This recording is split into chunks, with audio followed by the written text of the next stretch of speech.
السلام علیکم ورحمۃ اللہ وبرکاتہ۔ میوجا وائس کے معزز خواتین و حضرات، خلیفہ عبد الملک بن مروان کے عہد خلافت میں حجاج بن یوسف ثقفی نامی ایک شخص عراق کا گورنر تھا۔ آپ اس کو محمد بن قاسم کے چچا یا سسر کی نسبت سے بھی جانتے ہیں اور ایک ظالم و جابر حکمران کے حوالے سے بھی۔ دوستو، آج کی یہ ویڈیو دیکھنے سے پہلے میرے چینل کو سبسکرائب کریں اور بیل آئیکن پر کلک ضرور کریں تاکہ میری ہر آنے والی ویڈیو آپ کو سب سے پہلے مل سکے۔ یہی وہ شخص تھا جس نے عبداللہ بن زبیر کو بے دردی کے ساتھ قتل کر کے ان کی لاش کو 3 دن تک سولی پر لٹکائے رکھا، جبکہ اسی جنگ میں حجاج بن یوسف نے خانہ کعبہ پر سنگباری کی اور عمارت کو نقصان پہنچایا۔ اس کے علاوہ ہزاروں معصوم لوگوں کو سخت سزائیں دینا اور صحابہ کرام رضوان اللہ مجمعین کی بے حرمتی کرنا اس کے سنگین جرائم میں شامل ہے۔ حجاج کی موت کے بعد جب قیدیوں کا شمار کیا گیا تو اس میں 1,20,000 مرد اور 20,000 عورتیں تھیں، اور ان میں 4,000 عورتیں ایسی تھیں جن کے جسم پر لباس نہیں تھا، اور یہ قیدی ایک ہی چار دیواری میں قید تھے۔ قید خانے کی چھت نہیں تھی۔ جب کوئی آدمی گرمی سے بچنے کے لیے اپنے ہاتھ سے اپنے چہرے کا سایہ بناتا تو زندان کے سپاہی اس کو پتھر مارتے تھے۔ انہیں جو کی روٹی میں ریت ملا کر کھانا دیا جاتا اور پینے کے لیے انہیں کڑوا پانی دیا جاتا۔ حجاج لعین بے گناہ افراد اور بالخصوص سادات کے خون بہانے کو اعزاز سمجھتا تھا۔ ایک مرتبہ اس ملعون نے روزہ رکھنا چاہا تو نوکروں کو حکم دیا کہ اس کے لیے من پسند سحری اور افطاری کا انتظام کیا جائے۔ چنانچہ اشارہ فہم نوکروں نے اس کے لیے ایسی روٹیاں تیار کیں جنہیں سادات کے خون سے گوندھا گیا تھا۔ اس نے اسی روٹی سے سحری و افطاری کی۔ ملعون کو ہمیشہ اس بات کا دکھ رہتا تھا کہ وہ کربلا میں موجود نہ تھا، ورنہ وہ شمر سے بھی بڑھ کر ظلم کرتا۔ حجاج نے کوفہ اور بصرہ کے درمیان شہر واسق کی بنیاد رکھی، جہاں وہ 9 ماہ سے زیادہ قیام نہ کر سکا اور 53 سال کی عمر میں انتقال کر گیا۔ ابن خلقان کہتے ہیں کہ حجاج کو عرضہ حاقلہ لاحق ہو گیا تھا۔ اس کے جسم میں بچھو نما کیڑے پیدا ہو گئے۔ ایک طبیب کو بلایا تو اس نے ایک گوشت کا ٹکڑا ریشم کی ڈور کے ساتھ باندھا اور حجاج کو کہا کہ وہ اس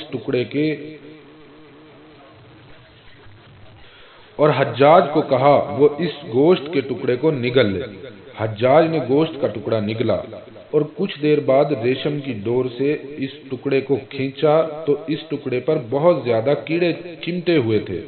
اللہ تعالیٰ نے حجاج کے جسم پر سردی کو مسلط کر دیا۔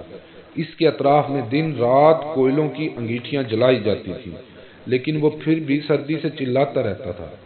اس نے حسن بصری سے اپنے درد و غم کی شکایت کی تو انہوں نے کہا کہ میں نے تمہیں بے گناہ افراد اور بالخصوص سادات کے قتل سے منع کیا تھا، لیکن تو باز نہ آیا۔ آج تو اسی کا خمیازہ بھگت رہا ہے۔ حجاج نے کہا، میں خدا سے یہ دعا نہیں کرتا کہ وہ دوزخ سے نجات دے، بلکہ اتنی دعا ہے کہ میری روح جلد قبض کر لے تاکہ میں دنیا کے رنج و غم سے نجات حاصل کر سکوں۔ قاضی نور اللہ شستری مجالس المومنین میں کہتے ہیں کہ موت کے وقت حجاج رونے لگا۔ وزیر نے رونے کا سبب پوچھا تو کہا کہ میں نے لوگوں پر ظلم کیا ہے، بالخصوص نبی کی آل پر ظلم و ستم کیے ہیں۔ خوشامدی وزیر کہنے لگا، امیر آپ کیوں گھبراتے ہیں؟ آپ نے جو کچھ کیا دلیل و برہان کے ساتھ کیا، اور اسے کس طرح ظلم قرار دیا جا سکتا ہے؟ حجاج نے کہا، اگر قیامت کے دن مجھے حکومت دی جائے اور تو اس دن میرا وزیر ہو تو کیا اس دن بھی یہی دلیل و برہان ہمیں کام دے گی؟ سنو، میں بخوبی جانتا ہوں میری موت کا وقت آ چکا ہے اور دوزخ میرا انتظار کر رہی ہے۔ خدا نے چاہا تو دوزخ میں بھی تیری اور میری جوڑی قائم رہے گی۔ حجاج نامی شخص کے کرتوت جس قدر سیاہ تھے، اس قدر اس کی موت بھی عبرتناک تھی۔ موت کے وقت اس کے جسم میں کیڑے بڑھ گئے تھے جو اسے ایک پل چین نہ لینے دیتے۔ اس کے ساتھ ساتھ اس کے جسم پر سردی مسلط کر دی گئی۔ کئی انگیٹھیاں حجاج کے جسم سے ایسے مست کر کے رکھ دی جاتی کہ اس کا جسم جھلس جاتا مگر سردی کم نہ ہوتی۔ یہ تو تھی موت کی سختیاں، لیکن حجاج کی زندگی میں ایک ایسا واقعہ بھی ہوا جس نے اس کے غرور و تکبر کو زمین پر دے مارا۔ اس زمانے میں نعمان نامی شخص کی ایک حسین و جمیل بیٹی تھی جس کا نام ہندا تھا۔ دوستوں، یہ وہ لڑکی نہیں جو سید الشہداء حضرت حمزہ کی شہادت اور آپ کے جسم کی بے حرمتی میں ملوث رہی۔ یہاں جس ہندا کی بات ہو رہی ہے وہ ایک غریب لڑکی تھی، لیکن حسن و جمال میں ایک مثال تھی۔ عرب میں کوئی لڑکی ایسی نہ تھی۔ حجاج کے دل میں اس لڑکی کو دیکھنے کی خواہش پیدا ہوئی تو اس نے اپنے کارندوں سے ملاقات کی صورت پیدا کر لی۔ جب حجاج کی نظر ہندا پر پڑی تو وہ پہلی نظر میں اس کا عاشق ہو گیا، جہاں دیکھتا اسے اپنی محبوبہ نظر آتی۔ چنانچہ حجاج نے ہندا کو حاصل کرنے کی کوششیں شروع کر دیں۔ جلد ہی ان کا 2 لاکھ درہم کے عوض نکاح ہو گیا۔ جلد ہی ہندا اس کے محل میں آ گئی۔ شروعات میں حجاج ہندا پر دل نچھاور کرتا اور ہر طرح سے اس کی آسائش کا خیال رکھتا۔ ہندا کسی دولت مند گھرانے سے نہ تھی۔ حجاج سے نکاح کرنے کے بعد وہ دولت میں کھیلنے لگی اور اسے ہر طرح کا سکون میسر آ گیا۔ دن گزرتے گئے، دن بدن اس کا رویہ تبدیل ہو گیا۔ اب وہ ہندا سے بھی اس طرح پیش آنے لگا جس طرح دوسرے لوگوں سے سلوک رکھتا۔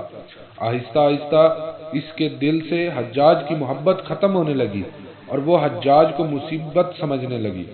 دوسری طرف حجاج اسے ہر وقت رنجیدہ دیکھ کر اور زیادہ سختی سے پیش آنے لگا۔ جب حجاج کا دل ہندا سے بالکل اکتا چکا تو اس نے انتہائی ذلت کے ساتھ عبداللہ بن طاہر کے ذریعے 2 لاکھ درہم ہندا کے پاس بھیجے اور پیغام دیا کہ میں نے تجھے طلاق دے دی اور 2 لاکھ درہم تمہارا حق مہر تمہیں بھجوا رہا ہوں۔ اب تیرا دل جہاں چاہے چلی جا۔ ہندا نامی یہ عورت صرف اپنے حسن و جمال میں ہی لاسانی نہ تھی، بلکہ اپنی سیرت، فصاحت و بلاغت اور غیرت و اہمیت کے لحاظ سے بھی زیادہ اونچی تھی۔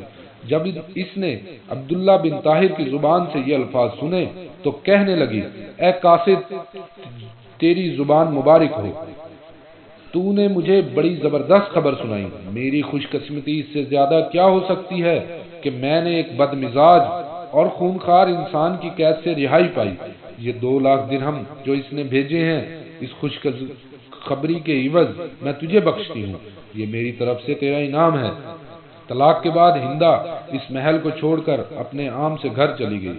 قسمت کا کرنا ایسا ہوا کہ کچھ دن بعد خلیفہ عبدالملک بن مروان نے اسے نکاح کا پیغام بھیجا، جس پر ہندا نے انکار کر دیا۔ جب خلیفہ کی جانب سے اصرار کیا جانے لگا تو ہندا نکاح کے لیے تو راضی ہو گئی، لیکن ساتھ میں ایک شرط بھی پیش کی کہ ہمارا نکاح اس صورت میں ہو سکتا ہے جب میں اپنے مکان سے جس محمل میں سوار ہو کر آپ کے محل تک آؤں، اس کا ساربان حجاج بن یوسف ہو۔ ساربان اونٹ کی رسی پکڑ کر چلنے والے کو کہتے ہیں۔ خلیفہ نے یہ شرط قبول کر لی اور اس خط کے پیچھے لکھ بھیجا کہ حجاج حاکم کوفہ اس کی تعمیل کرے۔